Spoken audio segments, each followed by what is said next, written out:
Hello again, guys. It is I, Free700. We are back with some Legacy of Kain lore. This time, what the fuck is the Zephonim?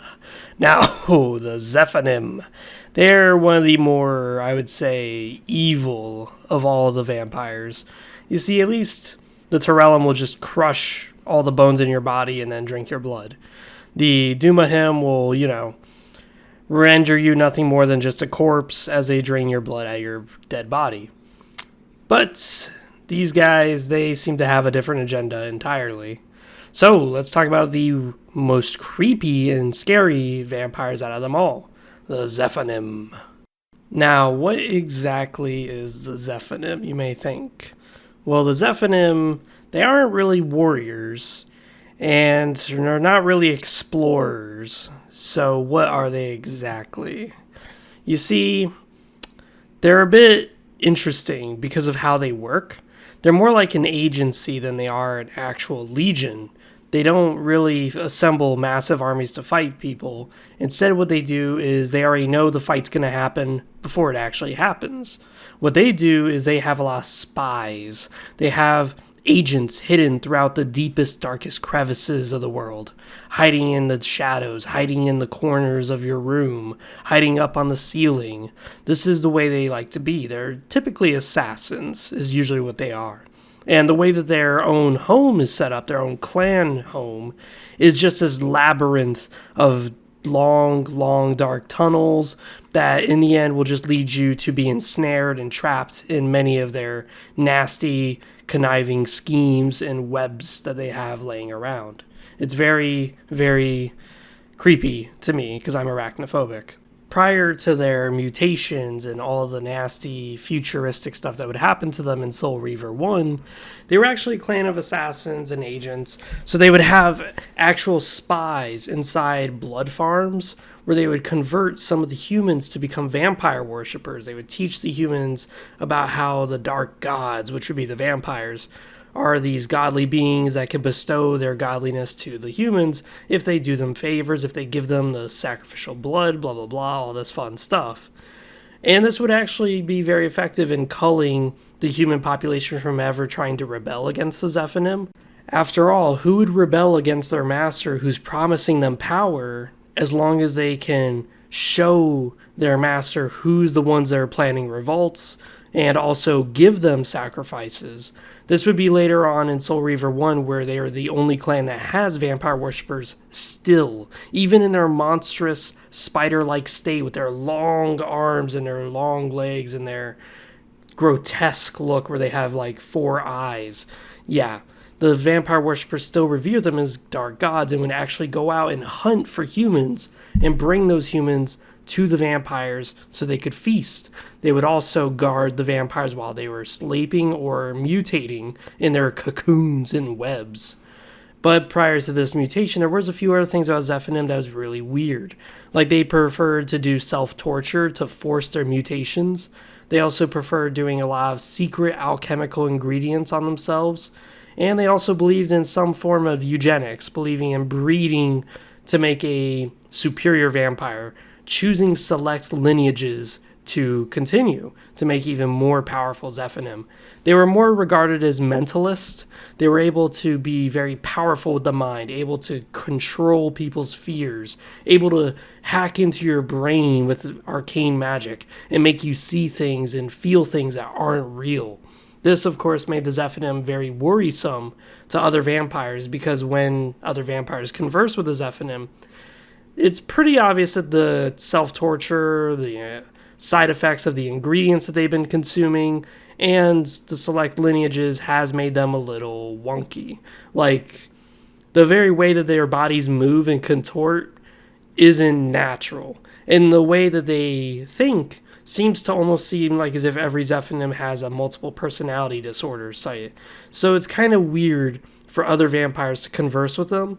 And obviously, most vampires wouldn't converse with them anyways because they're not warriors. There's nothing proud about them. They're not like the Rahabim who can come out of the water and fight like warriors. They're not like the Dumahim who would come out into the open with groups and try to swarm people. No, these guys would instead twist your mind to think that you're their brother, you're their sister, you're their friend. And then when you turn your back, they would all of a sudden resume form back to their normal self and stab you in the back. This is the way these guys would work. They could also hide in the walls. Like when you're tucking yourself into bed, you're about to go sleep, the room's dark, you can only see pretty much your bed. All of a sudden you see a long arm reach out of your closet, and not out of the closet like just in the doorway. No, it's coming from the roof of your closet. And it's this long insect-like arm that comes out, and you see this pale monstrosity with 4 eyes and large gnarly fangs crawling along the ceiling until it's directly over your bed. And that's when you know, well, you're gonna die. Now, speaking about death, the Zephonim do not believe in instantly killing their opponents.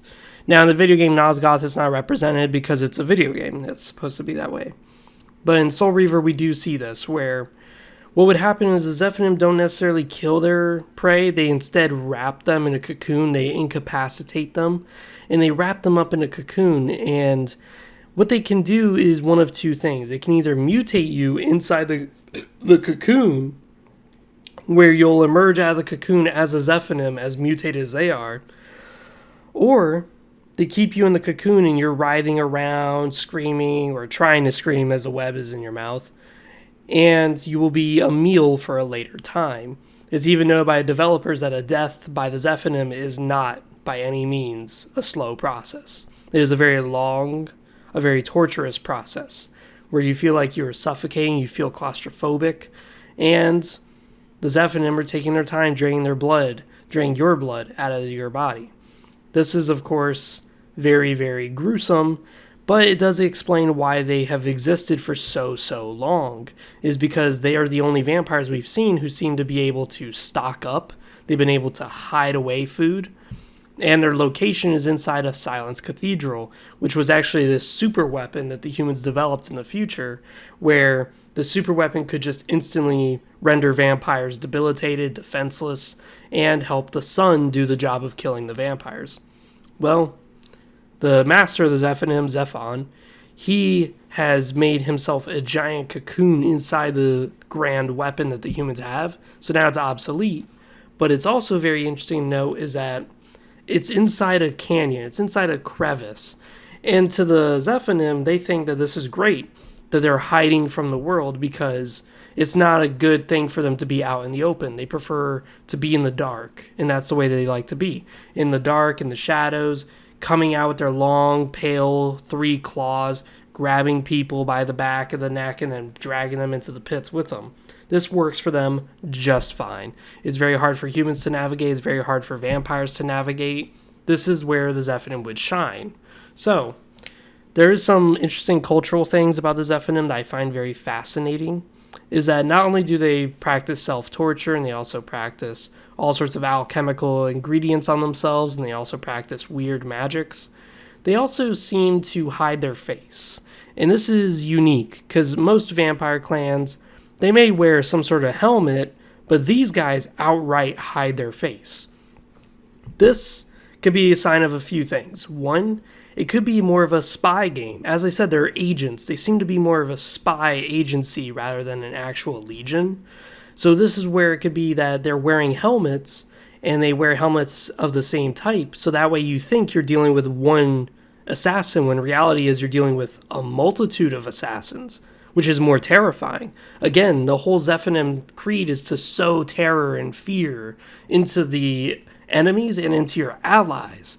So if they keep seeing this one figure, this one helmet, and that's the only distinct feature on your body is just this helmet, then they don't know exactly who you are. You could easily swap that helmet out with another Zephonim and assume their identity. And as I said, they seem to have multiple personalities, so it could be easy for them to switch into different Zephonim nicknames or aliases. This would be fun to explore in a later series. But later on, these masks that they used to wear started to change as well. Now, the masks started to represent more a tribute to their originator, the Zephon.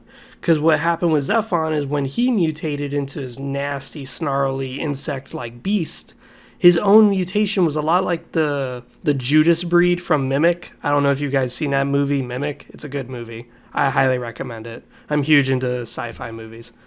But Mimic is where there's a bunch of roaches that evolved to be taller than humans and would actually hunt humans down. But, as most insects do, they usually try to camouflage themselves as their predators or as their prey. And for these cockroaches, they mutate themselves to look like large dudes who are wearing trench coats, and they would actually develop it where their blades, their giant arms that they would use to stab people, if they put their two arms together, it would look like a face, a human face.